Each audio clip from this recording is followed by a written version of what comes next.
माय माऊली नमस्कार. 18 पुराणातील एक पुराण श्री लिंगपुराण अभिवाचन करत आहे. भाग 8.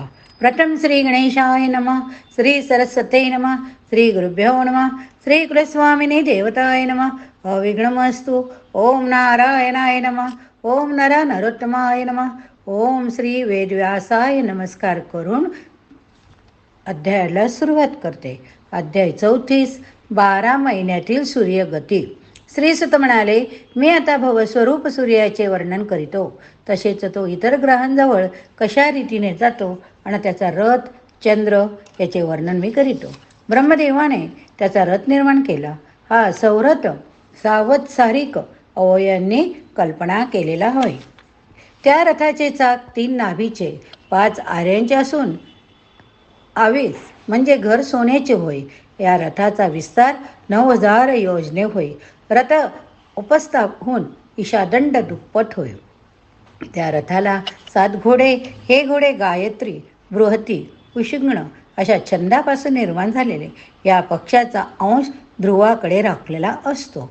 हे विपेंद्रगण मधु, माधव, शुक्र, सुची, नभ, नभस्य, ईश, ऊर्ज, सहस्य, तप, तपस्या हे मानुष वर्षातील 12 महिने होत. वसंत, ग्रीष्म, वर्षा, शरद, हिम, शिशिर हे ऋतू होय. दाता, अर्यमा, मित्र, वरुण, इंद्र, विवस्वान, कुशा, पर्जन्य, अंशु, भंग, त्वष्टा, विष्णू हे 12 आदित्य होय. तुम्बरू, नारद, हा हा, हु, विश्वा, वसु, उग्रसेन, सुरुची, परावसु, चित्रसेन, महातेजा, उर्णायु, धृतराष्ट्र, सूर्य, वर्चा हे गंधर्वाणे देवी, साक्षात कृत, स्थला, शुभानना, शुभश्रोणी, दिव्या, पुंजिक, स्थला, मेनका, सौजन्या, लोचा, शुचिस्ता, अनुलोंचा, धृताची, विश्वाची, उर्वशी, पूर्वाचित्ती, देवी तिलोत्तमा, रंभा, अंभोजवदना या अप्सरा सूर्याबरोबर असतात. रथकृत, ग्रामणी, शुभ, रथिजा, रथमित्र, सुबायू, रथस्वन, वरुण, सुशेन, शुभ, शेनजित, ताक्षर, अरिष्टनेमी, क्षितजितू, सत्यजित ही सूर्याची सारथी होत. तसेच अनेक ऋषी, राक्षस हे देखील सूर्याच्या रथाबरोबर असतात. त्या प्रत्येक गणांपैकी 2-2 प्रमुख त्यांच्या रथात 2-2 महिने असतात. कधी नाश न पावणारे अश्व सूर्याचा एक चाक असलेला रथ ओढतात. अध्याय 35. चंद्राच्या सोमरथाचे निरूपण. सूत म्हणाले, अश्विनी इत्यादी नक्षत्राच्या मार्गाने चंद्र फिरतो. दक्षिण उत्तर दिशांना त्याच्या रथाचे घोडे असतात. त्याच्या रथाचे 3 चाके 100 आण्यांचे असतात. त्या रथास अतिश्रेष्ठ पांढरे शुभ्र 2 घोडे असतात. ते मनासारख्या वेगाचे असतात. शुक्ल पक्षाच्या प्रतिपदेचा तो चंद्रमार्ग चालावयास सुरुवात करतो. तो शुक्ल पक्षाच्या शेवटापर्यंत, कृष्ण पक्षाचे 15 दिवस म्हणजे अमावस्येपर्यंत तो देवांच्या द्वारात पीत मोक्ष मिळवून किरणांनी ग्रासतो. अखेरीस चंद्राचे हे कलेवर सूर्याच्या तेजाने पुन्हा भरले जाते. अखेरीस पौर्णिमेस तो संपूर्ण होतो. या चंद्ररूपी अमृताचे पान चतुर्दशीपर्यंत देवलोक करतात. त्यामुळे तो कमी आकाराचा होतो. कृष्ण पक्षाच्या सुरुवातीस चंद्र सूर्याच्या अगदी समोर असतो. चंद्र क्रमाक्रमाने क्षीण होतो. त्या कला 33 प्रकारच्या असतात. 2 पक्षांमध्ये चंद्राची जी वृद्धी क्षय होतो ते सर्व सूर्याच्या निमित्तानेच होतात. अध्याय 36. सूर्यमालिका. श्रीसुत म्हणाले, चंद्राचा पुत्र बुध याचा रथ 8 घोड्यांचा असतो. तो जल तेज यांनी युक्त असतो. त्याचे घोडे द्रत, पुष्ट, सुशोभित पिंगट रंगाचे असतात. दैत्यांचे आश्चर्य बुद्धिमान शुक्र यांचा रथ पार्थिव अश्वाने युक्त असतो. भूमिपुत्र मंगळाचा रथ 8 घोड्यांचा अत्यंत सुशोभित आणि सोनेरी असतो. गुरु अथवा बृहस्पती यांचा रथ देखील 8 अश्वांचा असतो. शनी अतिशय धीम्या गतीने जातो म्हणून मंद होय. त्याचा रथ लोखंडी असतो. काळ्या रंगाचे जलमय असे 10 घोडे त्याच्या रथास असतात. सूर्याच्या शत्रू स्वरभाणू याचा रथ 8 घोड्यांचा असतो. या सर्व ग्रहांचे तसेच तारकांचे भ्रमण त्यांना ध्रुवाशी जोडणाऱ्या वायुरूपी रश्मीमुळे होते. वाऱ्यामुळे फिरणाऱ्या जळत्या लाकडाच्या चक्राप्रमाणे ह्या ज्योती फिरत असतात. सूर्याचा मध्यभाग 9,000 योजनांचा होय. ह्या मंडलाच्या तिप्पट चंद्राचा विस्तार, त्या दोघांच्या विस्तारा एवढा स्वरभानूचा आकार होय. चंद्राचा 1/6 भाग शुक्र अथवा भार्गव होय. त्याहून लहान गुरु शनी होय. सर्वात लहान बुध होय. शेकडो तारे नक्षत्रे आकाशात आहे. त्यांचे विस्तार 5, 4, 3, 2 योजने असे असतात. सर्वात निकृष्ट तारामंडळ 2 योजने आकाराचे असते. त्याहून लहान नसते. शनी, मंगळ, गुरु हे ग्रह मंदगतीने चालणारे होय. सूर्य, चंद्र, बुध, शुक्र हे शीघ्रगतीने चालणारे होय. मेष संक्रांती म्हणजे विषुव दिनाच्या वेळी सूर्य चंद्र या दोघींचा उदय अस्तकाल समान असतो. ध्रुवाच्या वर 2 कोटी योजनांवर विष्णुलोक होय. त्याचे ज्ञान झाल्यास मानवास मुक्ती मिळते. हा सर्व विषय मी जसा ऐकला तसा येथे सांगितला. ग्रहपीडा झाल्यावर आपले कार्य पार पडण्याकरिता यज्ञामध्ये ग्रहांचे विधिवत पूजन करावे असे सतपुरुष सांगतात. अध्याय 37 सूर्याचा रश्मी. श्री सुत म्हणाले, यानंतर मी 3 प्रकारच्या अग्नीची उत्पत्ती सांगतो. दिव्य अग्नी, भौतिक अग्नी, पार्थिव अग्नी असे 3 प्रकार होय. सृष्टी निर्माण करायच्या वेळी ब्रह्मदेवाने सर्वात प्रथम पृथ्वी, पाणी यामधून अग्नी निर्माण केला. मग त्याचे 3 प्रकार केले. यहलोकी वाऱ्यामुळे जी अग्नी निर्माण होतो तो पार्थिव अग्नी होय. सूर्याच्या उष्णतेमुळे निर्माण होतो तो सूची अग्नी. पाण्यामुळे जो अग्नी निर्माण होते तो वैद्युत अग्नी होय. वैद्युत अग्नी देखील 3 तऱ्हेवर होय, म्हणजे जाठर, सौर, वारी, गर्भ. माणसाच्या पोटात असलेला अग्नी जाठार होय. वसंत ऋतूत सूर्य पिंगट रंगाचा असतो. ग्रीष्म ऋतूत सोनेरी, वर्षा ऋतूत सफेद, शरद ऋतूत फिक्कट पांढऱ्या रंगाचा, हेमंत ऋतूत तांबडा, शिशिर ऋतूत लाल अशा प्रकारे सूर्याचे रंग असतात. हे सूर्य औषधी गुणांचे असून त्याचे ते हजारो किरण लोकांचे कल्याण करणारे असतात. अध्याय 38 ग्रह प्रकृती. ग्रहांच्या प्रकृतीचे वर्णन करताना श्री सुत म्हणाले, सूर्य व चंद्राशिवाय उरलेले 5ही ग्रह ईश्वर कामचारी होत. आदित्य अग्निस्वरूप असून चंद्राला पाणी मानलेले होय. देवतांचा सेनापती स्कंद, अंगारक, मंगळ होय. बुध हा ज्ञानवेत्ता विद्वान, सर्व लोकांचा स्वामी, साक्षात यमराज, मंदगतीचा शनी होय. देवगण असुरांचे गुरु 2 ग्रह सांगितले. एक म्हणजे शुक्र, दुसरा म्हणजे बृहस्पती. म्हणजे गुरु हे सर्व त्रैलोक्य सूर्यापासूनच उद्भवले आहे, यात काही संशय नाही.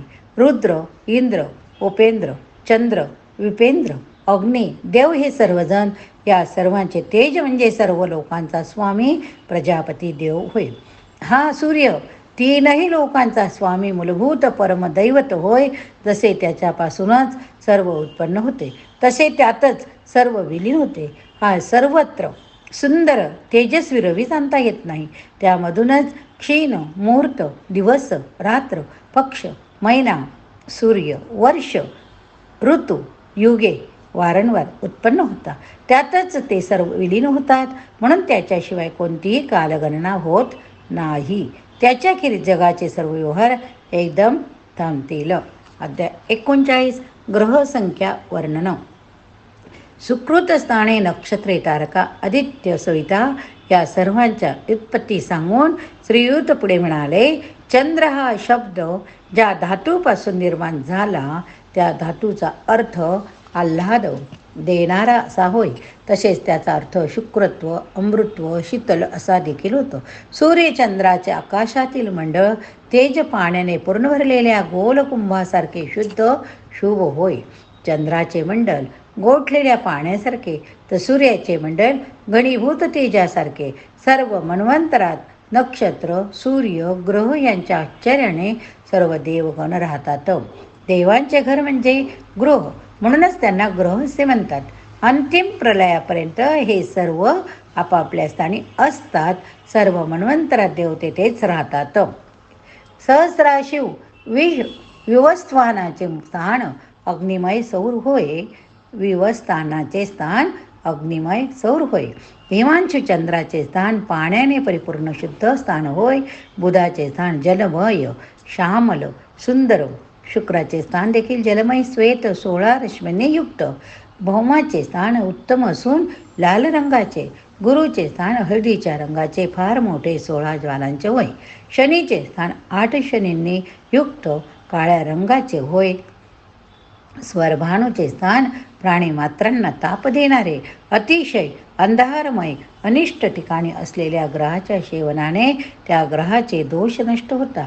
कारण ते सर्व ग्रह तारे एखाद्याच्या जन्माच्या वेळी असणे किंवा उगवणे हे त्याच्या पीडा किंवा अनिष्ट गोष्टीची निगडित असतात. ननिष्ठेपासून श्रवणापर्यंत 5 वर्षाचे एक युग असते. अशा प्रकारे ग्रहज्योतीचे स्थान लोकांचे व्यवहार चांगले चालावे म्हणून भगवान महादेवाने निर्माण केले. एक रूप असलेल्या त्या शास्त्राचे परम अद्भुत परिणाम होतात. ते परिणाम यथार्थपणे स्पष्ट करणे कुणालाही शक्य नाही. आपल्या उघड्या डोळ्यांनी ग्रहाच्या सम वक्र गतींचे निरीक्षण करून अनुमाने काढावी. त्यावरून प्रत्यक्ष उत्पत्ती जाणून घेऊन शास्त्र जल लेख्य गणित या साधनांनी फलनिश्चिती करावी. अध्याय 40 ध्रुव आख्यान. ऋषींनी विचारल्यावरून श्रीसूत ध्रुवाची कथा सांगू लागले. पूर्वी एकदा मी हीच गोष्ट अनेक शास्त्रातले महापंडित मार्कंडे यांना विचारली होती. तेव्हा महर्षी मार्कंडे म्हणाले की पूर्वी चक्रवर्ती उत्तानपान राजा होऊन गेला. सर्व प्रकारची शस्त्रे धारण करणारे जे योद्धे होते त्याच्यामध्ये तो श्रेष्ठ होता. त्याला सुनीती सुरुची नावाच्या 2 राण्या होत्या. सुनीती मोठी होती. तिच्या पोटी जन्मलेला हुशार यशस्वी पुत्र म्हणजे ध्रुव होय.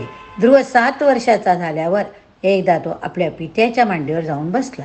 स्वतःच्या सौंदर्याचा अत्यंत गर्व असणाऱ्या सुरुचीने ध्रुवाचा हात धरून त्याला खाली खेचले हो आणि त्या ठिकाणी तिने स्वतःच्या पुत्रास बसवले. स्वतःच्या पित्याच्या मांडीवर सुरुचीने खाली खेचल्यामुळे ध्रुवाला फार वाईट वाटले, दुःख झाले. तो आपल्या आईकडे येऊन सारखा रडू लागला. ते पाहून सुनीती शोकाकुल झाली. ती ध्रुवाला म्हणाली, बेटा, सुरुची माझ्या स्वामीची अत्यंत आवडती पत्नी, त्यामुळे तिचा पुत्रही त्यांना तेवढाच आवडतो. माझ्यासारख्या मंदभाग्य असलेल्या स्त्रीच्या पोटी तू जन्मला म्हणून तूही अभागी.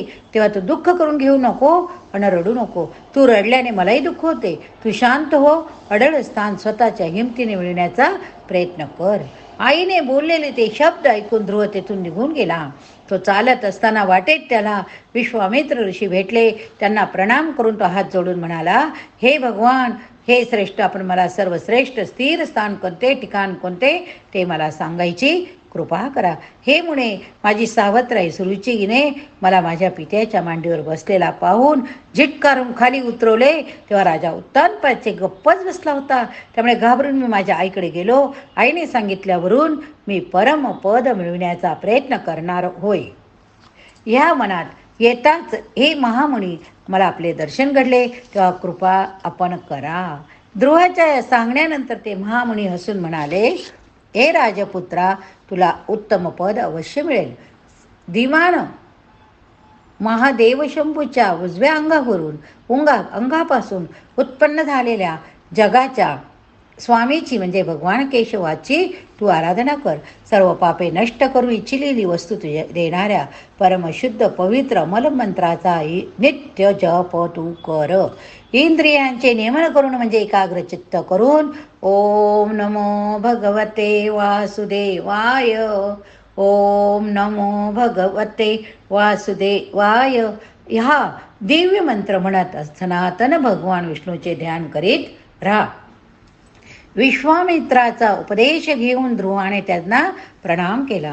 त्यानंतर मात्र अत्यंत प्रसन्न मनाने पूर्वेकडे तोंड करून तो त्या मंत्राचा जप एकाग्रतेने करू लागला. अशा प्रकारे त्याने 1 वर्ष तपश्चर्या केली. केवळ झाडांचा पालामुळे फलांच्या आहारावर तो राहिला. त्याची बुद्धी मोहित करण्याकरिता अनेक भयंकर वेताळ, राक्षस, सिंह, प्रचंड हरीने त्याच्या अगदी जवळजवळ आली. परंतु ध्रुव अखंडपणे वासुदेवाचा 12 अक्षरी मंत्र म्हणत राहिला. त्याची आई सुनीती हिचे रूप घेतलेली एक पिशाच्य तेथे आली. ती अत्यंत दुःखाने रडत त्याला म्हणाली, तू माझा एकुलता एक पुत्र, तू एक क्लेश का भोगत बसला? मला निराधार करून तू इथे का तप करीत बसला? अशा प्रकारे ती बराच आक्रोश करीत होती. परंतु महातपस्वी ध्रुव तिच्याकडे दुंकूनही न बघता प्रसन्न चित्ताने हरीचा जप करीत राहिला. तेव्हा सर्व विघ्ने शांत झाली.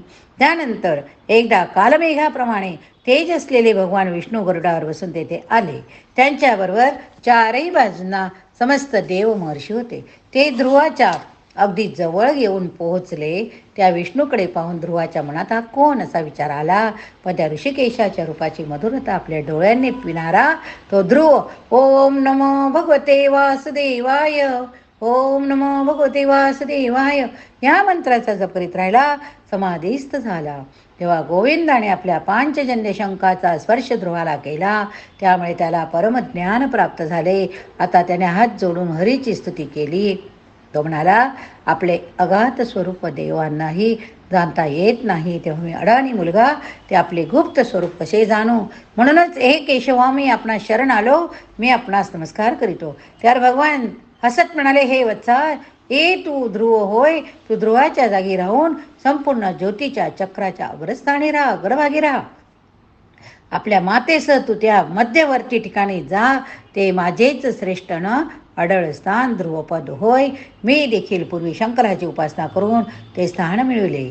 प्रथम तसेच प्रणव तसेच नमस्काराने युक्त असलेल्या वासुदेव शब्दाचा म्हणजे ओम नमो भगवते वासुदेवा या मंत्राचा जो जप करतो तो ध्रुवस्थानी पोहोचतो. शेवटी सर्व देवदेवता, सिद्ध, गंधर्व, महर्षींनी मिळून ध्रुव व त्याची आई सुनीती यांना त्या अडळ ध्रुवस्थानी स्थापन केले. या ठिकाणी हा भाग संपला. पुढील भागात पुढील कथा बघूया. पुराणां सर्वशास्त्राणां प्रथमं ब्रह्मणा स्मृतं उत्तमं सर्वलोकानां सर्वज्ञानोपपादकं हर हर महादेव शंभो.